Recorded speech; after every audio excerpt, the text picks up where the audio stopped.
Not sure if you saw it, but Chief Justice John Roberts sort of waded into politics, which is really weird for the Chief Justice of the Supreme Court of the United States.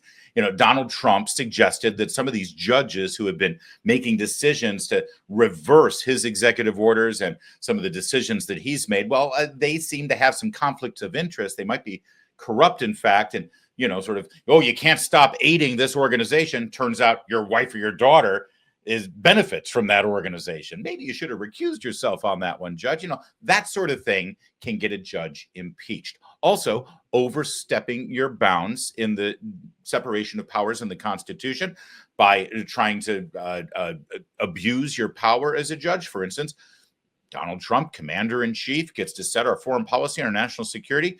He deemed the Tren de Agua, a Venezuelan gang, deemed them a terrorist group, rounded up the people who were in the country illegally. Venezuela wouldn't take them back, so he sent them to El Salvador. That's all national security, commander-in-chief, Article 2 stuff that only the president can do. And now you got a circuit judge saying, oh, no, you got to turn that plane around. You can't do that. I'm a judge, don't you know? Look at my black robe. John Roberts jumps in after Trump said maybe these judges should be impeached. And he says, wow, we don't impeach judges because we don't like their opinion.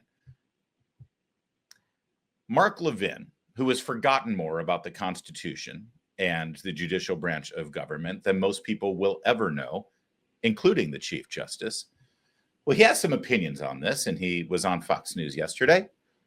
Turns out that he, along with our colleague Hugh Hewitt at Salem Media, used to work with John Roberts back in the day in the Reagan administration.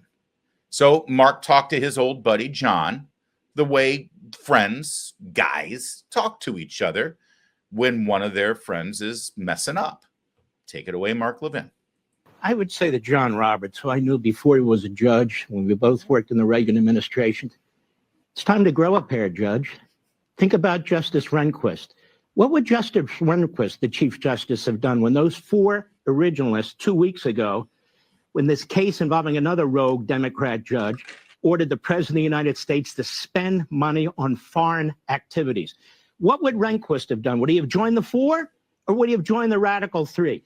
This is an issue of separation of powers, and if it's not resolved, you basically, in the form of your question, have answered it. How the hell are we going to have 680 individual, unelected federal judges? They're federal district judges, not federal national judges, all sitting there behind their desks with their 2 or 3 clerks saying, you know, I don't like this idea, Trump sending this. I don't like this idea, banning transgender. I don't like this idea. This is exactly what Locke and Montesquieu and Jefferson and Madison warned. When you have a combination of branches rather than separation of branches, and Scalia did too, you have a tyranny. And I don't care about what John Roberts pronounces from the bench. Do your job, Chief Justice of the United States. Don't get into the political fight.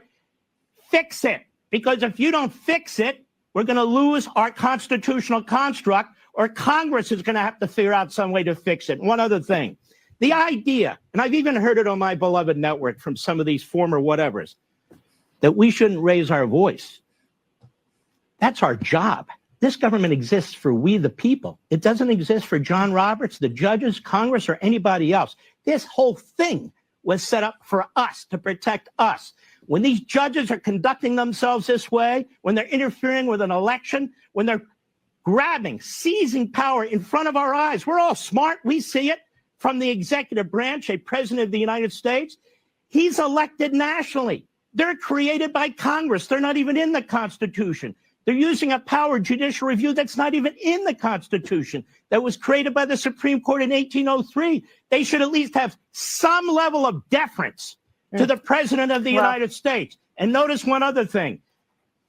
Compare the number of restraining orders, injunctions, and reversals that Donald Trump has had with the last 10 presidents of the United States. We just have those up on the board, Mark. It is grotesque.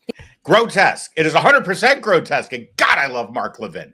How can you not love Mark Levin? Nobody does it like him. And everything is fact-based. Everything is actual and absolutely spot on. And he gives it to him like only Mark Levin can. And I know that John Roberts and all the apologists for John Roberts say, well, you know, Trump was threatening to impeach. Guess what? A president can't impeach. Okay. You know what role the president has in the impeachment process of a judge? Zero. While I'm telling you that, by the way, do you know what role the Chief Justice of the Supreme Court has in the impeachment process of a federal judge? The same. John Roberts has nothing to say about the impeachment of a judge. It is solely within the confines of the legislative branch. The House can bring up impeachment charges, and then the Senate will have a trial should those charges be brought. That's it. And people are saying, well, you know, Trump was threatening that there should be an impeachment of this judge. And Justice Roberts, he's the top judge in the entire judicial branch, and his responsibility is to protect the institution of the judicial branch of government. And you couldn't be more wrong. I'm sorry. I know that that seems to be a conventional wisdom inside the Beltway, Washington, D.C. talking point. It's like, well, Roberts had to say that because he has to protect the institution. No. None of these people ever get sworn into office vowing that they will protect and to defend an institution, whether it's the DOJ or the FBI or the EPA or, yes, the Supreme Court. Your job is not to protect an institution. Your job is not to defend an institution. Your job, and it's right there in your oath, is to protect and defend the Constitution. And John Roberts, of all people, should know that better than anyone. Mark Levin. By the way, as an aside, I am lucky enough to be one of his fill-in hosts on his radio show. I got my radio show that I do in the mornings in Washington, D.C. Mark is on 6 to 9 Eastern, and several times a year I get to fill in for him. And there is not, I do 4 hours of radio every day, and then I do this show every day. That's 5 hours plus of broadcasting every single day. And I still get butterflies when I'm about to go on for Mark Levin, because there is nothing more intimidating than sitting in that man's chair. That's why they call him the Great One.